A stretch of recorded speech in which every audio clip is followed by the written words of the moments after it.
had that dream again. My small business needs to hire, but I don't use LinkedIn, and I hire an energy vampire. But also, they're a literal vampire. And suddenly, my team is spending all their time sharpening wooden stakes and buying bulk silver and rehearsing ancient chants, and then I wake up. Don't let hiring nightmares ruin your dreams. LinkedIn Jobs' new AI assistant takes insights from over 1 billion professionals to create a short list of the best fits for you. Post your job for free at linkedin.com/quality. Start hiring today with LinkedIn.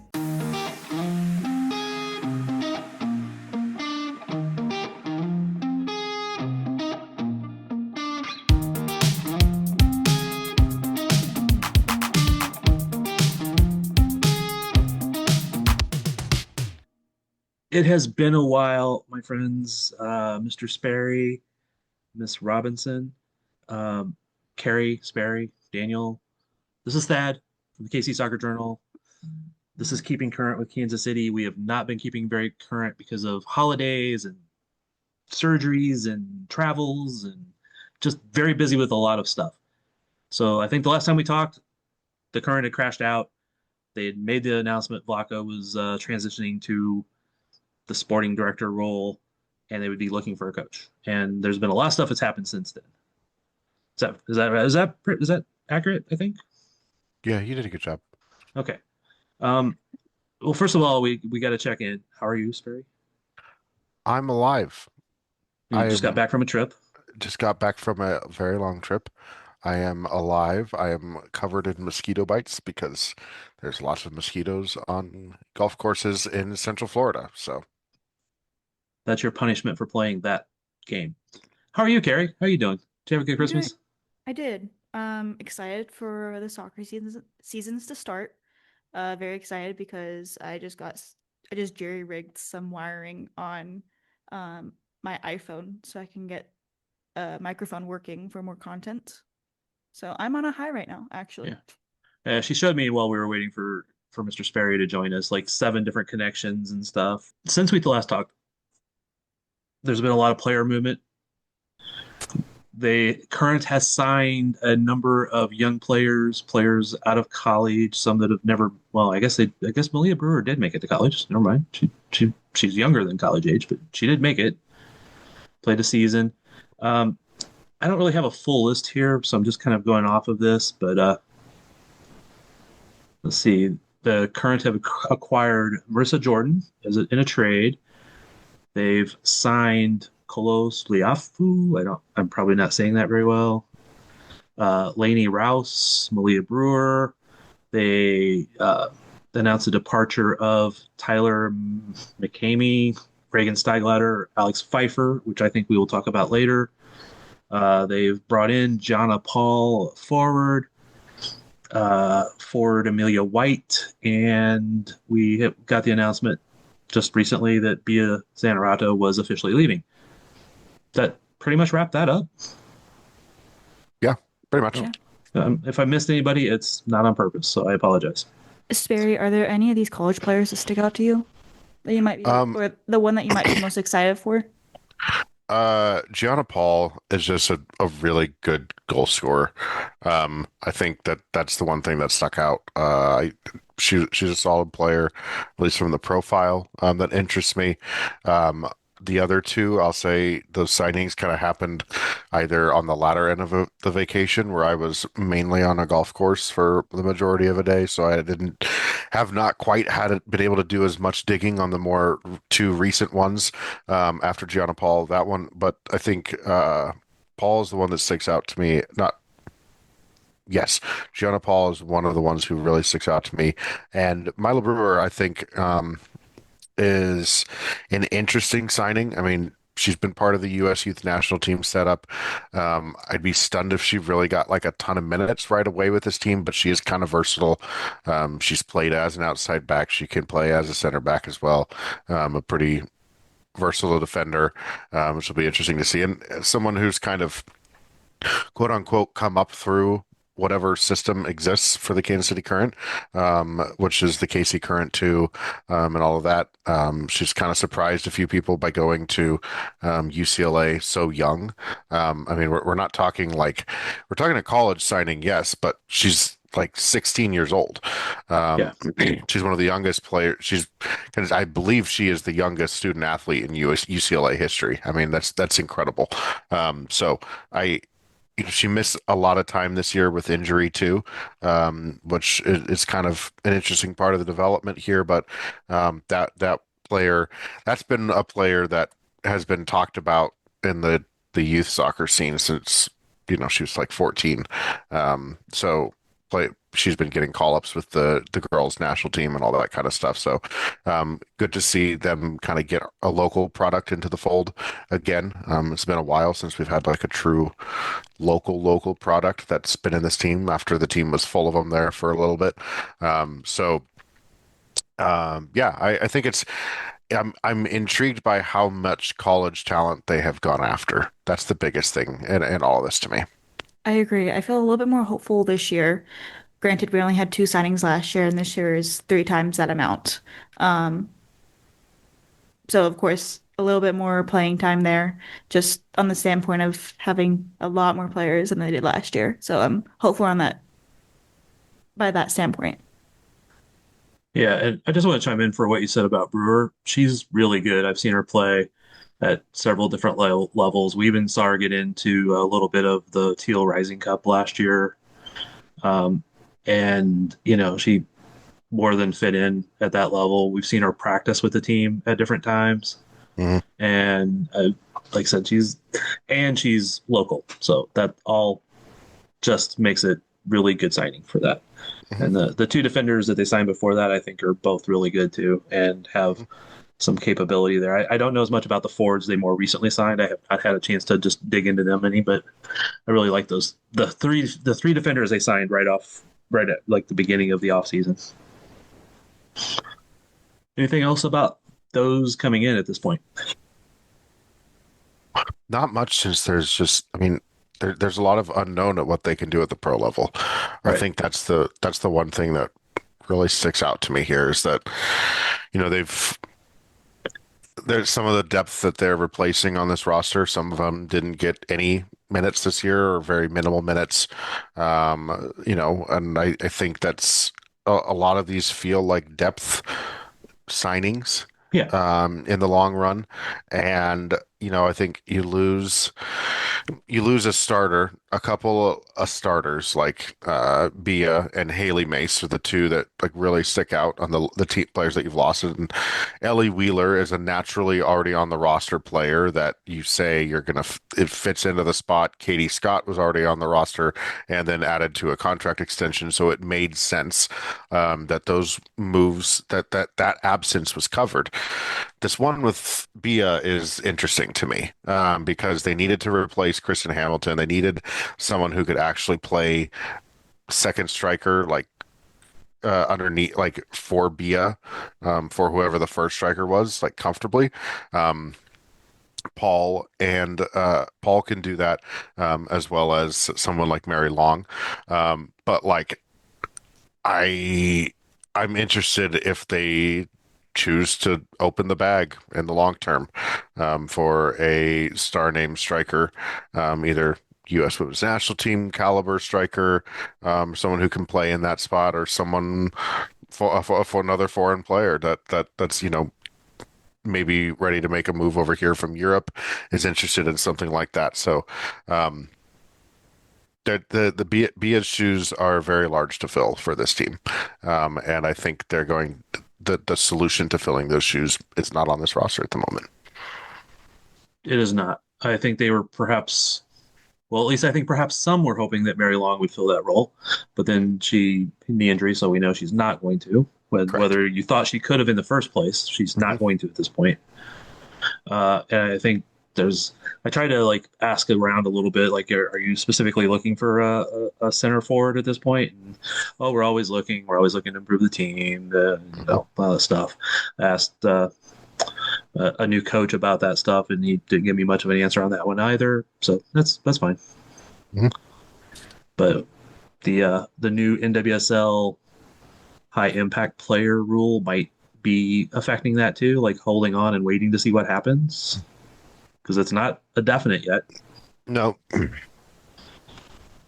All right. Anything Well, else about? according to Emma Hayes today, it does sound like the conversations between the NWSLPA and the NWSL over the criteria for such a rule um, are uh, up in the air.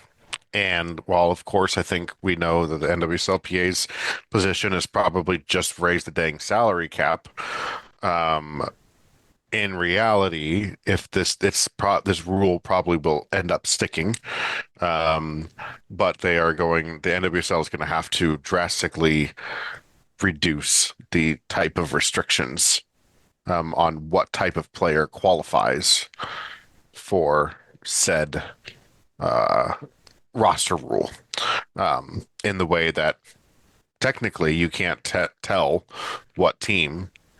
Like if like MLS cannot tell Sporting Kansas City that they can't use a designated player spot on an academy kid. Right. It's up to them to be that stupid to do something like that. Um, uh, but you know what I'm saying? So like the the NWSL's position should be that it should be open as much. So it'll be interesting to see how it settles. But according to Hayes, that is probably the big settlement is what type of players qualify for that roster rule. Yeah, Yeah, it was it very kind of strange. yes, it is strange. It kind of feels like we are going back to when US Soccer would pick 23 players and they say, "All right, we're paying your salaries." Um, and those players ended up treating uh like club like it was not their full-time job. Mhm. Yeah, So, and they very much did that. Some of them very much did that. Some did not. So I will say that all the ones with FCKC, for the most part, really treated FCKC as a full time job or two full time jobs. There was a lot of national team players who did not. They just used the NWSL team as a training place. That was it. yes.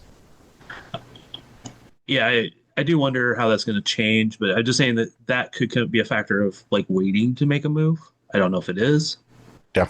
Um, I think that I don't know if they were how actively they were trying to sign Bia because I had heard she had contracts in a couple different places, which would have seemed weird to me, not wanting to bring her back. But then again, she has had some injuries. She is older, but nobody wants to very clearly state that type of position. So Yeah.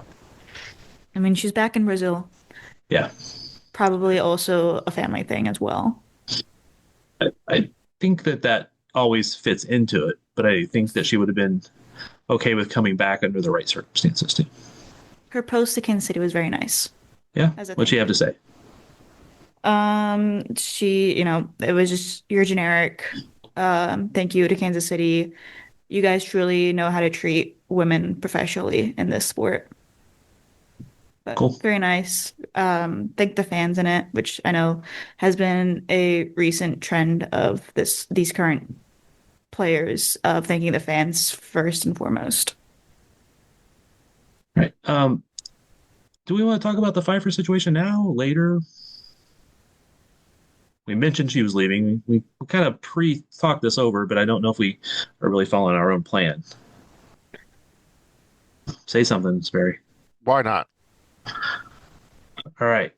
Alex Pfeiffer mutually agreed to part ways with the team, according to the team.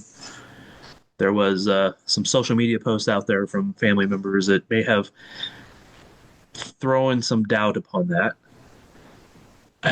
It is incredibly weird to me that she would be released in any way, shape, or form unless she was really dying to be released. And now she's with BFC. She had more talent than any of the other young players they had on the team or that they've signed since, in my opinion. Yeah, Are you I wanting to don't say know. more than yeah? I was waiting to see if he was gonna. I know. He Yeah, left us hanging. He I says yeah, and then like very slowly doesn't say anything.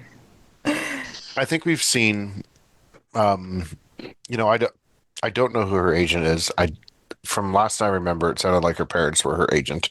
Um, in a way, I am very interested in like looking at a situation like that and like you think of the many um I'm just comparing it to the men's side at the most, where this type of thing happens often with young players. They want more playing time than their original club is offering, and some other club elsewhere might be whispering in their ear saying, "Oh, we love you, we'll value you like the other ones, like your current club doesn't," and all this stuff. And I'm not saying that's necessarily the 100% the case here, but um, clearly there's discontentment from one side about this situation, and the current aren't going to say, "Oh, we mutually agreed to part ways with you." Um, if you did not voice some sort of like, if she says, "I'm willing to stick around," the current aren't saying, "Get out the door, go away," Are right? you sure about that?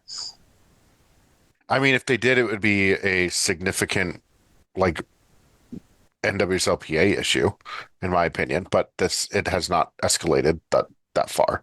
So Well, they again, if it was the case that they were wanting to get her out the door for some reason or another, she knew she was going to go to another team and probably make more money because now she's signing as an 18-year-old that has already played in the league and showed great potential, not as a 16-year-old youth player.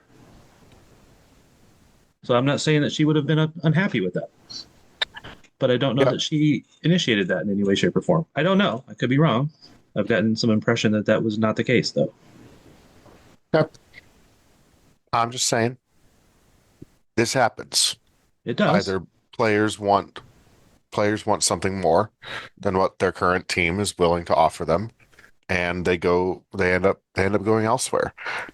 That like that. So to me, like I think everyone that in the moment had the appropriate like what the heck is going on here reaction, but like it also just doesn't surprise me and isn't something that like I am looking at like, oh my gosh, like this, welcome to the world. If you're gonna dive into signing young academy players, welcome to the world of having to work with what comes with that territory, which is like look at college sports and the transfer scene, and kids want out the moment they're not getting playing time, or they do all these kinds of things. Like these types of things happen at this age point, and in some way the NWSL is never going to be like not disposed to that, if that makes sense. Look at Chloe Ricketts with Washington, right? Like she gets traded to Boston and then loaned to Houston.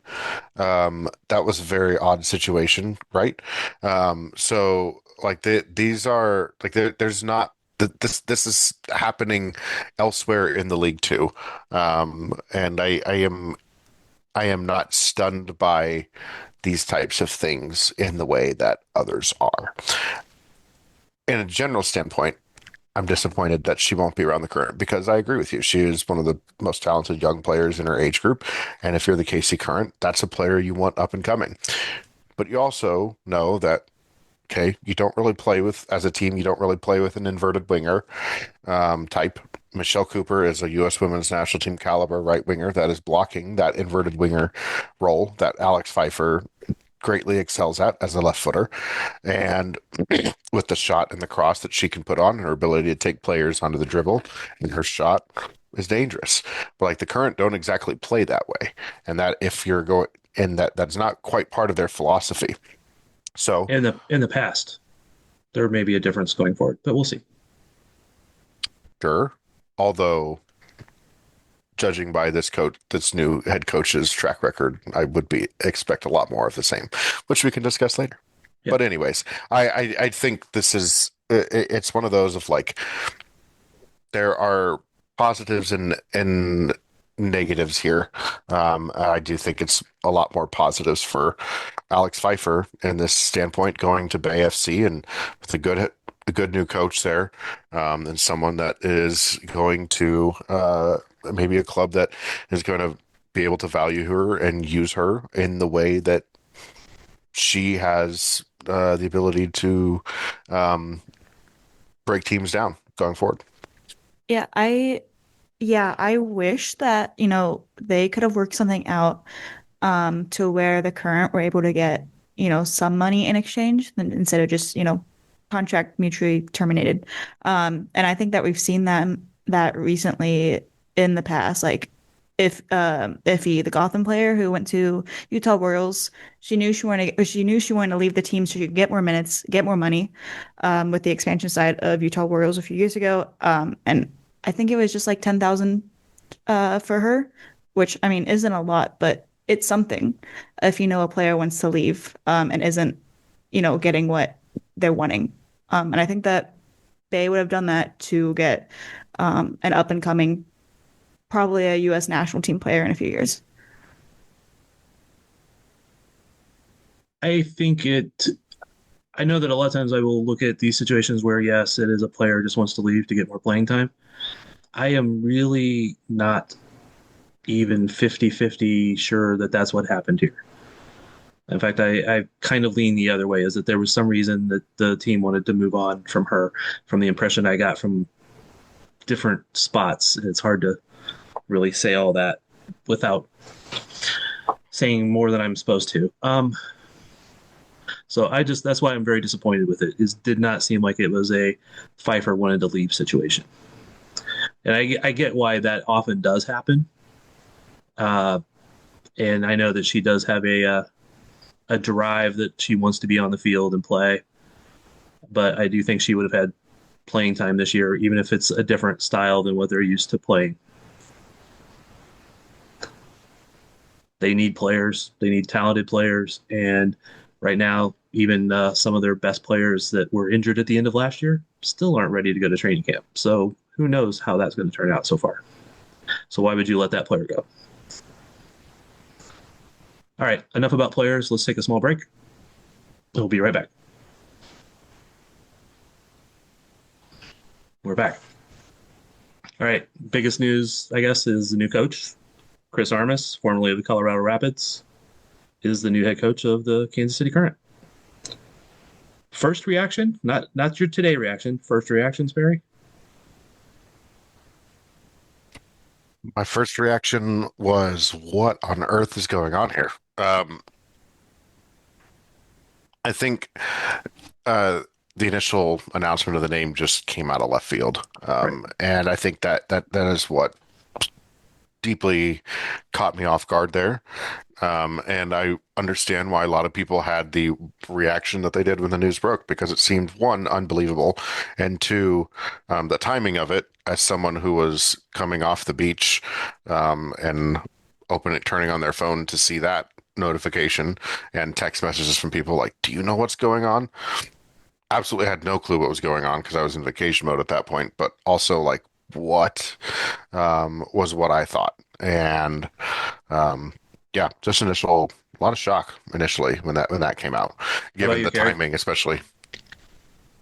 Yeah, also same on what are we doing? This is, I didn't know too much about him outside of, his Colorado um few seasons, which didn't have a great track record against a very bad Sporting Kansas City.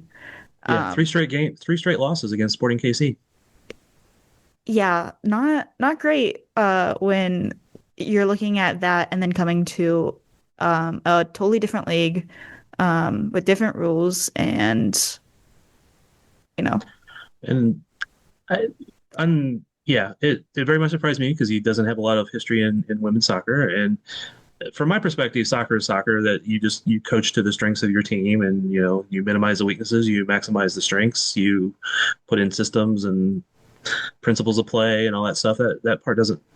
But the I don't want to like, oh, men and women are so different, but I think there is a difference in how this league works and how it's player focused and all this type of stuff. And it is very different than MLS. And it will be a little bit of a culture shock for him coming into it and not having the experience of how this league is growing. Plus, there's a lot of other differences that are going on there. So I think it's going to be it was a very much a shock that he would be picked. So that was kind of the initial thought. And now we got to talk to him today. He seems like a really nice guy, quite honestly. He almost gave like Ted Lasso vibes. I don't know. Like, I don't know. I was sitting there and I was like, this guy is so happy and anxious to be here. It's like, and just, from what I already know about him, it's just like, all right, you might be slightly out of your element, but you're just so happy about this all. I think the most Ted Lasso part is that he does seem like totally out of his element. Like, oh, I'm just happy to be next to this guy. I'm just happy to be next to these people, and that. Yeah, I could see that part of it. Yeah, The amount of times he like touched Flacco's shoulder talking about Flacco did not seem very comfortable with that. yeah.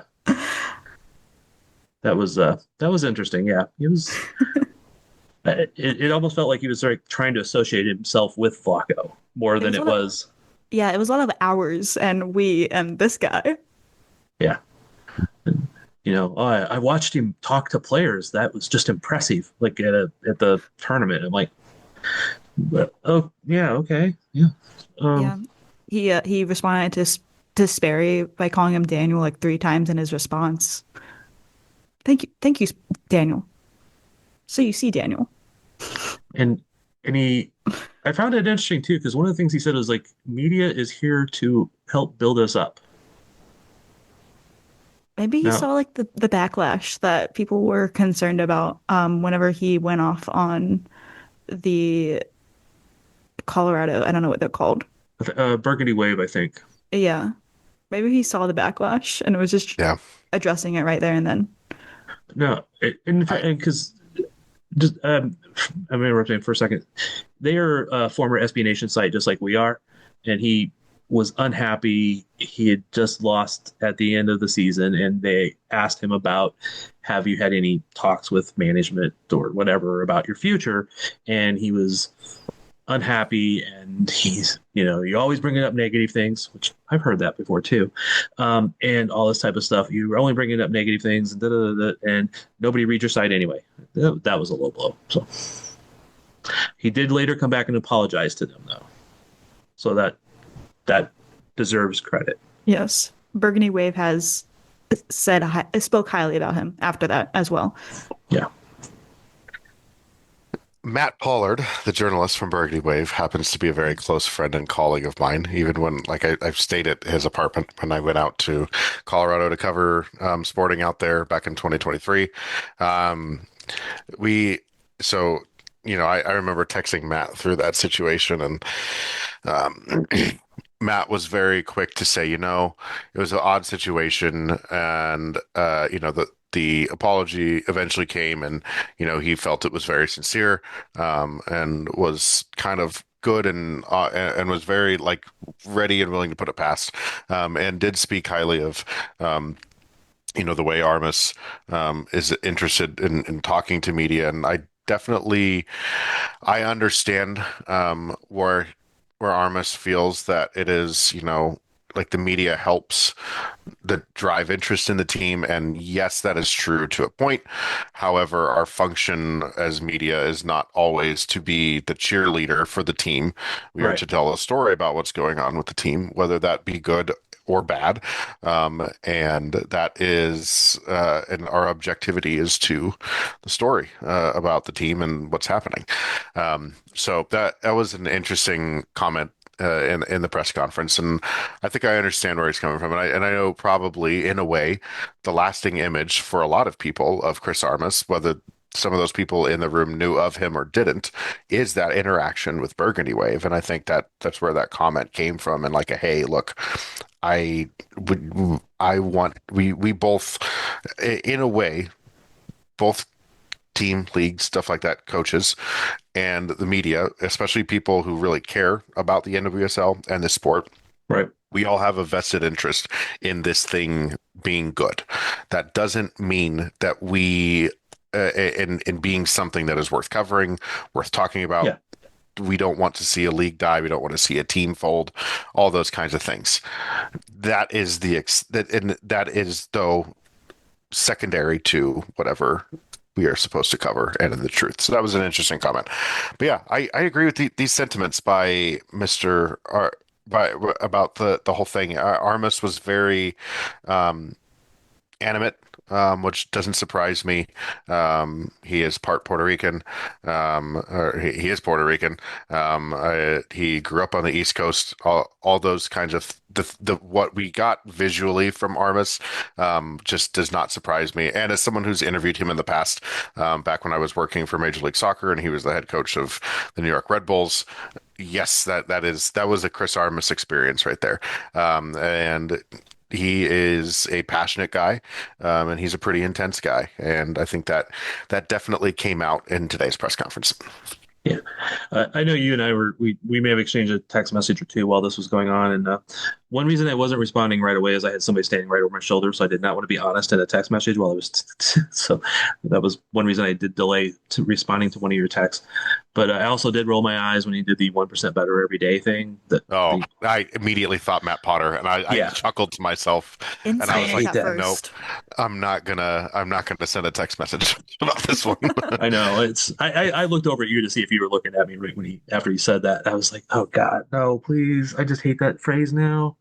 And Zavagnin used it a little bit too, and I'm like, dude, stop it. Um, Matt Potter did it so much. It was such a ridiculous thing. It was like every day you would talk to him and like, well, how's the team doing? Oh, we're just getting 1% better every day.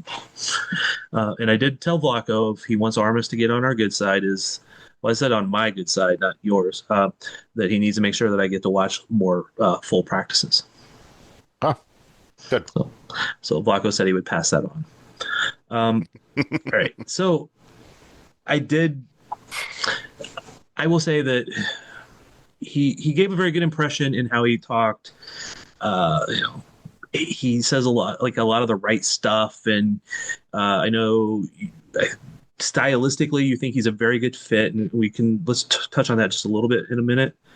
But how it came about just seems like it was the Longs went to talk to Jesse Marsh, who said, "This is your guy," and then he was never really knocked out of first place in their consideration, even though they didn't have a consulting firm like help bring in applications.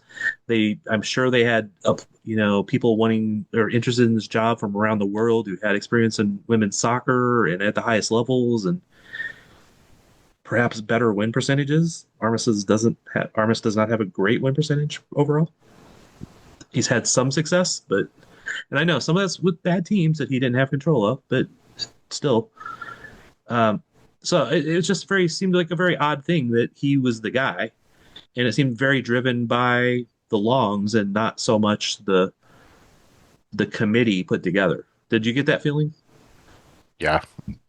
Especially, I think so, and especially like to me, I'm 50/50 on search firms. Like sometimes search firms are for lazy folks sometime, but also at the same time they help you know what you don't know about the candidate pool that could exist for your job.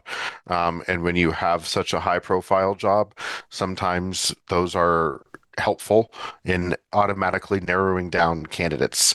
Um, I will say this that my the law, I'm not surprised by how it kind of came about because that is so much of this industry, the soccer industry, anyways. I know a guy who knows a guy, so we're gonna go with him. Um, you know, uh, and I think that just it kind of shows that, and I think like I said, there are some stylistic things, and I can see why they feel like he'd be a good fit. We can talk about those, but it definitely felt very much long driven and not long driven with approval, maybe thumbs up-ish input or thumbs down-ish input from the other sporting director, and of course Flacco there. I did find it interesting how much Armas mentioned Waleed Kauri, who is with Slammer with Kurg, whatever. I believe he's the general manager at HB Kurg, and so they're to me like seeing some of those things is interesting and how. both him and Vlaco were, Vlaco is of course there, on the stage there. But I was very much getting that feeling that this was very much the Long family led, in making that hiring decision. Yeah, and for people who don't know, Waleed Corey, if I'm remotely saying his name correctly, it was one of the leaders or the head guy at FC Slammers a long time ago for a very successful California club that Mary Long played for after she left. When she played here in Kansas City, but then she moved to play for them. They were very successful. They were recently in town for that Teal Rising Cup Hmm. thing, whatever the right term was, whatever the right Yep. name was. I'm not sure if that was the right name. Yeah. Um, and they were in town and they were hiring photographers all over the place. I almost went to shoot, but I was like, that day is going to be really cold. I didn't want to do it. Um, it is just a very, seemed like the whole club was a very well off club that brings that sort of thing. And he also had been involved with HB Koch before, I believe, and now is the general manager there. Still has Hmm. that club, FC Slammers, which is FC Slammers Koch. Was they were already affiliated with Koch before Hmm. the Longs were interested in buying them. That, Hmm. as far as we know, and they've had a lot of former players that have went on to success. One of them Hmm. being Cami Levinson, who was the GM here. So just the fact that they were working with Waleed again to look for a coach or interview a coach and a college friend, just it felt like there could have been a better use of doing the outside influence at that point, so you're not letting yourself be swayed. Does that make sense? Yep. Anything to add there, Carrie? Sorry, we were both No, rambling a bit. I mean, even if they, said it any different way, could have been a little bit better. Yeah. Um, and I know at one point, like Chris explained something, and then it was like everybody's about to move on, and Angie wanted to explain something more, and it's like she made it feel worse somehow. I'm not even sure. I don't even remember exactly what she was describing there. Was it that part? Yeah. She was kind of responding to and trying to, I think, be respectful, and acknowledging the candidate pool, in a way to show that Chris was at the top, and given the fact that I'm sure there was at least two candidates for the job in the room as well as the coaching staff was there. Um, Yeah. uh, that I wouldn't be surprised if they were trying to on like kind of honor and acknowledge, that they were also, worthy candidates, and stuff like that. So I it it, it didn't come off in the greatest, but I understand what kind of her intent in the moment was to make sure that I think those in the room, who were candidates for the role and passed over and for not being up there, being presented as the head coach, um, maybe felt some bit of acknowledgement in that moment. And speaking Which of, Chris, because I was just yeah, say Carrie. which Chris also acknowledged his coaching staff that was in the room, just kind of pointing them out, Yeah, thanking them as well. Very thankful guy today. yeah. I wonder if they were told to be there. Yeah. Um, it, anyway, he two of the people in the room, Milan Ivanovic and Freya Combe, were candidates, would have been candidates for it. I know that they were spoken very highly of by Vlaco in the past, and it really felt like he was giving both of them the opportunity to be ready to make that next step over this last year because they were taking press conferences, they were running trainings and Mhm. all that stuff. So it very much felt like Vlaco was wanting to hand it off to one of those two who would kind of continue his coaching style and all that at that point. So that's another reason I never felt like Chris Armas was the a Vlaco guy, but I also have every confidence from talking to Vlaco and some of the staff that was around the little bit that I got a chance to talk to them is they're going to do everything they can to be successful. It's not like they're going to like, oh, this I didn't get the job or this Well, wasn't of my course. guy. They're going to do everything they can to make it successful. Yeah. But I still have doubts that I think it's the right hire, but I think that he'll have some success for at least a while. I mean, if you look back to when he was with New York under Jesse Marsh, he was an assistant. That was his first like coaching job at a high level. And Jesse was good coach. He got moved. They won a supporter shield with Chris as an assistant, and then they moved. Jesse moved on to Red Bull Salzburg. Is it Yes. Salzburg or the other one? He went to Salzburg first. Yeah. Um, and Chris got the head coaching job. And he continued like mid-season, and they continued on, and they won a supporter shield that first year that he was the head coach. And then after that, they trailed off a bit after that. And then at one point, he had some troubles, and he left, and then he moved to Toronto, who was a terrible team, and they had Terrible team. Awful team. Sorry. yeah. I have to come in. That team was an absolute dumpster fire when he took over. And I know it looks bad because he only had one win with them, but that's probably about all he Two. could do with that team. Two Two wins. 2 wins, Ugh. 3 draws, and 10 losses. A 13% winning, 13 winning percentage. And then he did some assistant jobs with Manchester United, Leeds. Then was with Colorado for 2 seasons. The first season they went to the playoffs, and last season failed to make the playoffs. Barely, Again, but yeah, but yeah, failed. I mean, it's just Yes. what it is, right? We always use that standard as in the MLS. You made the playoffs. You don't. That doesn't mean you're good, but not making the playoffs does mean you're bad. So just barely missing is still missing. And we kind of half joked that he's the only coach to lose 3 straight games against Sporting KC when they were so bad. But that's fine. And that doesn't mean he's a bad coach. And stylistically, like you said, he has a lot of similarities to what Blanco did. It's whether he can coach it in the same way Blanco did. What do you think? Do you think he's going to have that success initially with these same players, with minus Bia essentially? We didn't get the question asked. What does high attacking mean? Like we did in Sporting. Yeah. I think because we have seen him maybe more, that maybe we can guess what it means Sure. or suppose. But I know Daniel wants to explain what he thinks is really good about Armas stylistically. I do. Oh no. I I think the biggest thing too, even talking to him afterwards, he had a very good understanding of how the current played last year.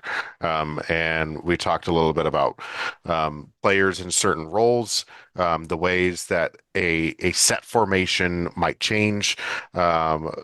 A lot of the principles, but I think looking at the things that he pointed out today were one, a team that presses and hunts the ball back as a pack, that exists, that has been a part of DNA of Armas teams dating back to the New York Red Bulls.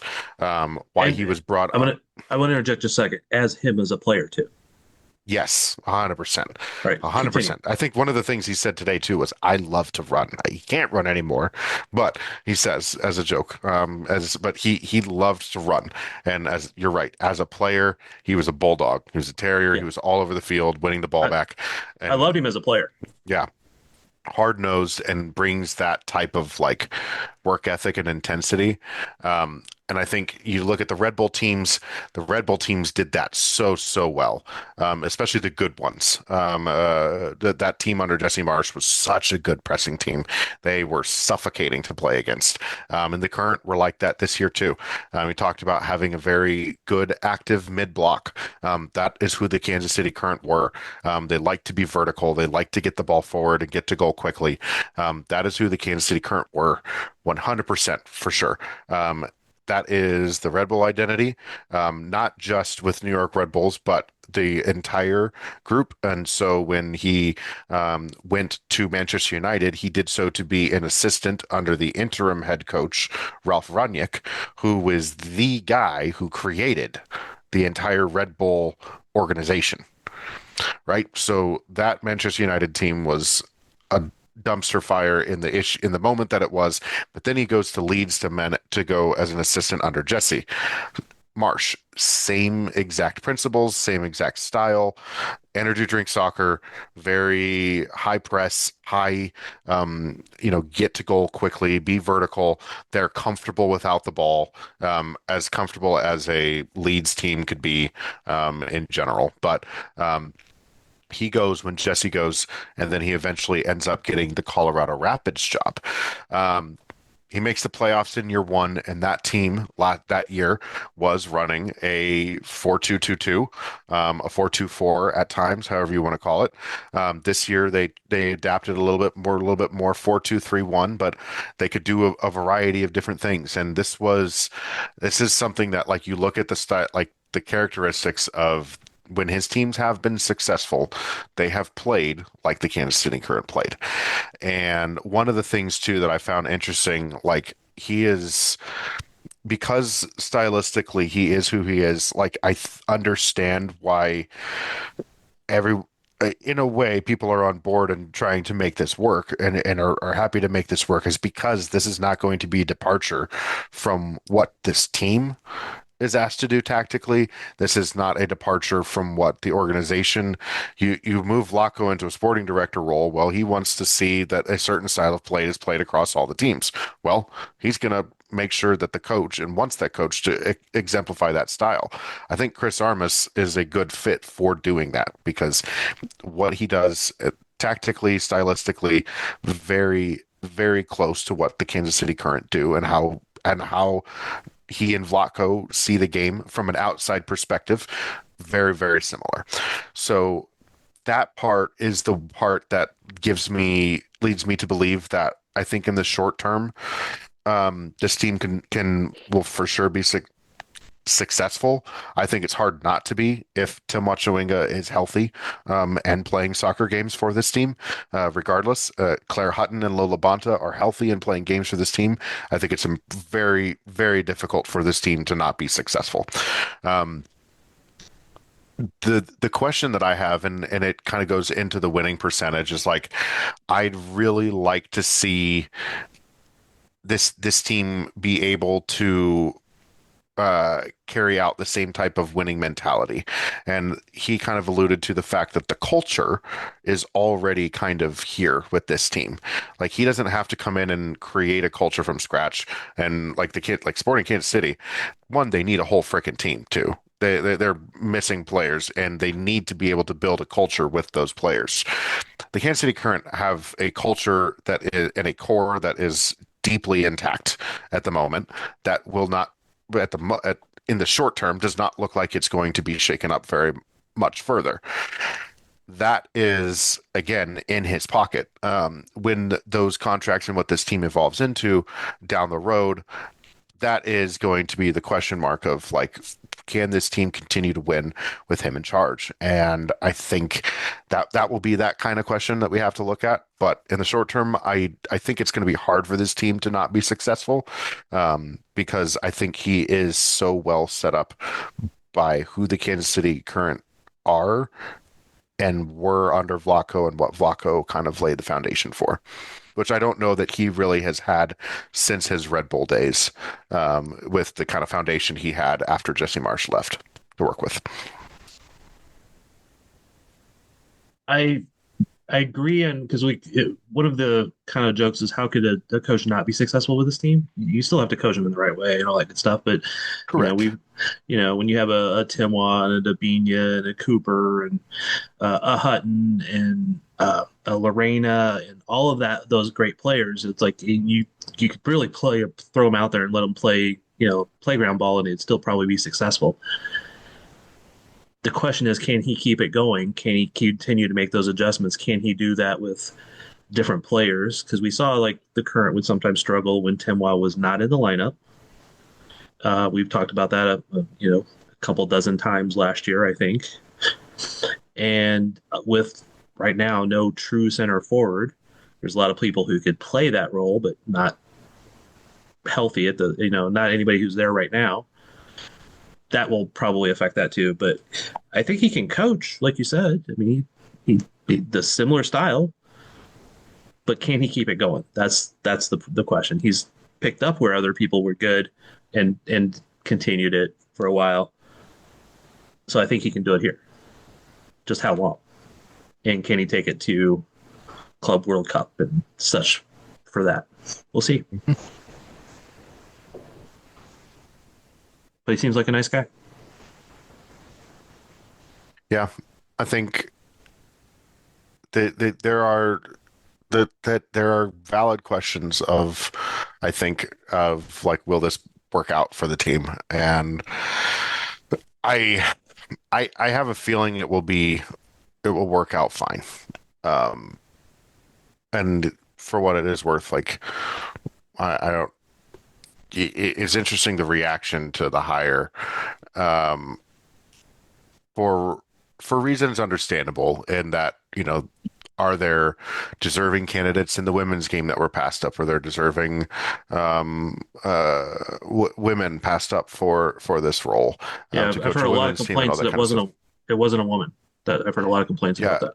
and I understand those, like, I understand those viewpoints, in where people are coming from, in that, but ultimately, this whole thing will be judged, and if he wins games, um, that's people aren't going to ask as many questions, in the future. And this is not a coach that's coming to them with a track record of wrongdoings, a track record of, player issues and abuses and stuff like that. This is a guy that just didn't do very well last year in MLS and down the stretch, and ended up not making the playoffs and not getting his contract renewed, and then kind of lash out at a reporter. And that is, it feels like that sequence is what is kind of coloring a significant amount of the soccer related backlash to this hire. And I think that is just something that maybe in the long run is probably not worth, you know, uh, I don't know how to say it in the right way, but not worth groveling over. That's the right way to say it. In the long run, the soccer side of this may not be worth groveling over, and I don't I'll think be groveling is interested the to right word, but I think I know where you're going with that. see. Sure. Maybe Groveling is when you're begging. say it better than I can, then, because Well, you understand it, what I'm trying to say. I understand what you're. It's not worth having all the angst over. How about that? Correct. Yes. Groveling is when you're begging for something, but I think Sure. I could, like, grouching about it or something like that. So there's a lot of different ways you could say that, and I think I know where you're going. And Yeah. I'm very far from a great word expert on pronunciations. At least I do well at Wordle, though. For whatever it's worth, he has been very vocal about social issues and stuff like that. So, Yeah, Yes. I that's not something I like dive too far into what people are doing there, because I am trying to focus mostly on soccer about this side of it. I am repeating that there was a lot of grouching about the fact that they hired another man, another bald-headed man, etc. To me, I just want him to be a good coach. I want the team to David, be. when was the last time they had a bald head coach? I was about to ask. Hugh had hair. Potter definitely No, had it's across the league. It's great across the hair. league. Across the Oh, league, not sporting. Who else sure. is bald I mean, in not this the league? current. Nejas was, Oh. Fabrice Gautreau, bald. Yeah, I know. That sounds like an There's a lot of insert. balds. Bald. Bald. go to There's NWSL nothing Reddit. wrong with being bald. There's There's a nothing whole wrong with being bald bald. stat there about it on NWSL Reddit. You know what So sucks? That most of the good chants are like about coaches being bald, I guess, and now we can't have any of those chants. you can chant at him. I'm sure he'll take it in good Not at humor. him. So yeah, I don't know that he's going to be successful or not. And it's not, to me, it's not that he's a man. It's not a lot of that. It's just that I don't feel like he's had success at three different places. And it's a guy who had three different opportunities, and had some success at one, no success at another, on a terrible team, another team that he lasted 2 years and left. It's not about him having yelled at or made bad comments to a reporter and then apologized about it. That's a note. I've kind of half jokingly, I want to see if I can get him to yell at me at some point, but that was a joke. He does seem like a nice guy. I'm not going to try to antagonize him in that way.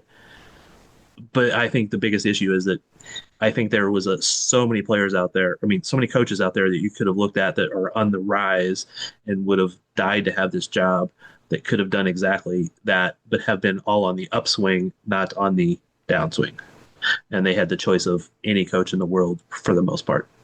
And that they chose a guy who maybe should have recycled in some other way, not moved across leagues.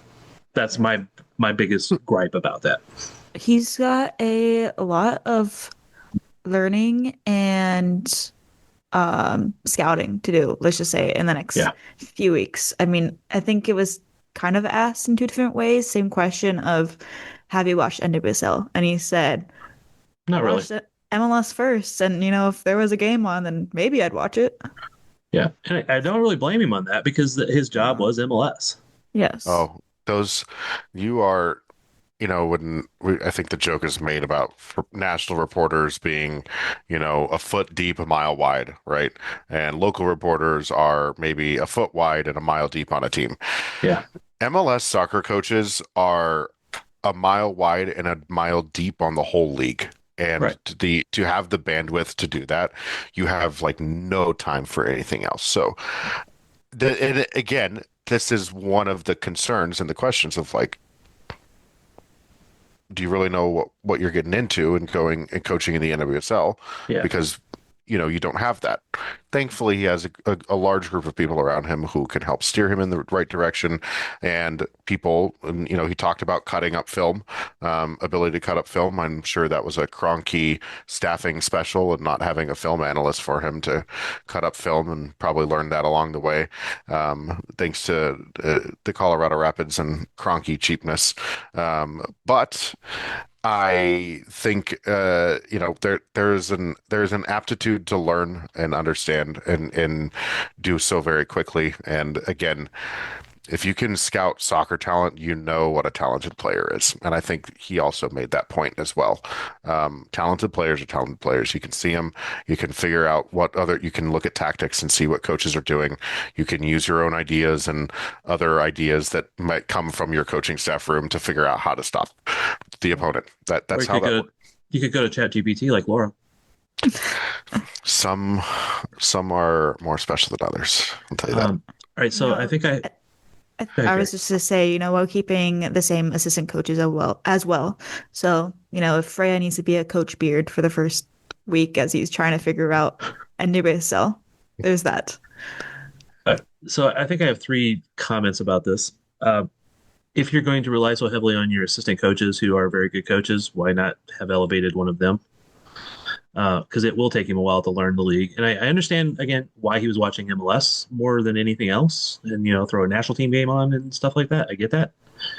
But he made a comment in one of the articles that it's kind of like going from the Western Conference to the Eastern Conference in MLS. No, it's a completely different league. It's a lot of difference. Not the same thing. It's sometimes you have a stronger conference in MLS. It's still the same game. It's still the same rules. It's you play those guys. There's cross pollination. There's everything. It's not the same as completely changing leagues, changing genders, etc. So one would have been that why not have elevated the assistant coach? Two would have been why not, I didn't like that quote very much from one of the articles. And three, I was trying to find some ways to ask, right? Like I still see that there's a lot of difference between coaching men and women and between MLS and NWSL. And I said, I know you have coached women in the past with Delphi College. What? Like, I never even heard of that school till I read his bio, right? And he coached for 4 years with them before he moved to the pro ranks with Red Bull and all that. Great, but that was 2 decades ago, and so much has changed with NWSL since 2013 when they came into existence, and it's been a very rapidly changing league with rules and player focus and all that type of stuff. I said, have you talked to anybody, like kind of consulted with them about those changes and how it's different?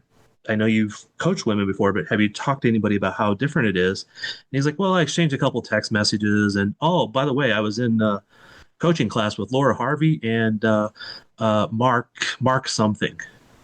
I went, Parsons? He goes, yeah, Parsons. And I'm like, Okay, cool. Thank you. So that was his response to that question. So that didn't lead me to be very confident at that point. Again, super nice guy. I think he can probably coach well. He's in a good situation, but there could have been so many other opportunities for somebody who would not have these negatives. And it's not because he yelled or made a nasty comment to a reporter. That's just one note. All right. Anything else? I just hope that he can sparkle the fans. Sparkle the fans. What So an all-timer. yeah, Anyways, Wiki went up in my impression when he said that. He really I did. know it's just his difference in language and stuff, but still. Because Gary, you were at both pressers. Did you come out with a greater impression of Wiki? Did your impression which coach did your impression go up better from the press conferences? You know what I mean? Yeah, I think Wiki did. Um, but even before this press conference, I was like, somehow, some way, I feel better about sporting almost when the Armas news first dropped. Yeah, Um, it was just weird 24 hours of flipping my thoughts about each team and my hope for each team. I mean, after the press conference, though, it's maybe Armis has went up just a little bit, but again, I still have the doubts and concerns that he has switching into the women's role. yeah, I understand that. And I kind of the same. Again, Sporting's not in a great situation yet. I mean, they have 17 players going into when we recorded this podcast, and I know still there will be a number of them coming in. They still have to add probably an assistant coach and a goalkeeper coach, which I got a hint on that today from somebody. We'll have to talk about that after the pod. And but it does feel like there's just a very positive direction they're going, and this was there was no It's a question mark direction. yeah. I There's question marks okay. everywhere. But here's I think the big thing for me on this is it's just such a like everything is so jarring from going from a Shield winning team to like the head coach not being the head coach anymore to hiring Chris Armas, and it's not like a if this, let's say this team had all this talent, right? And like after last year, they did really good, but they weren't as good this year. And Vlaco moves into a sporting director role, and they put in a new coach, and Chris Right. Armas is the guy. I feel a lot different about it than, okay, the question is like, you're giving somebody the keys. You're giving, this is my best way to do this. You're giving the keys to your Ferrari to someone who maybe only really has experience driving automatic Honda Civics. It was a quick And Civic, but it wasn't a good Civic. so it's one of those of like I'm interested to see like okay, like can you handle this Ferrari, because this is not the Colorado Rapids in comparison to where they were in the rest of MLS.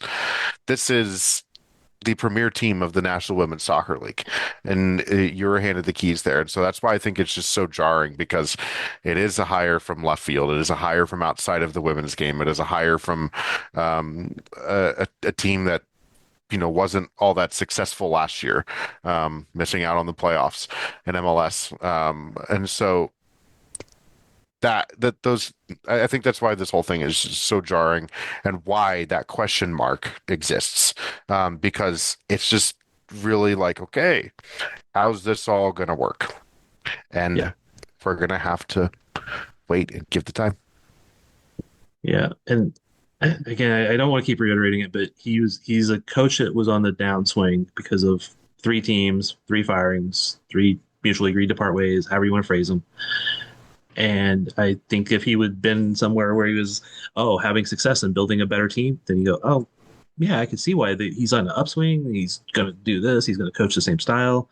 And they could have went to so many coaches around the world and brought them in, that it wasn't a friend, a hire of a friend situation. It would have been a bring in the absolute best coach that you could have hired from around the world. You could have hired somebody from Spain or England that was on the rise. And I don't follow them well enough to know who those people would have been. But dang, it just that's why it feels wrong. Like you said, it's jarring because it was a Shield winning team that now is being handed to somebody who couldn't make the playoffs in MLS when 18 out of 30 make it. All right. Any last words? I mean, we could keep saying the same thing. It still seems weird. I will, at the fan side of me, because I will admit that I'm a fan of the local teams. I want them to be successful. I don't always like how they go about it sometimes. I don't, all that stuff, but still, I will report honestly. I will try to be praise and be critical when it's deserved. So I would like them to be successful. It's always more fun to cover a successful team. But I have doubts. And I will be happily proved wrong if I'm proved wrong. But I would not be totally shocked if it's the keys are handed off to somebody else in 12 months. We are out.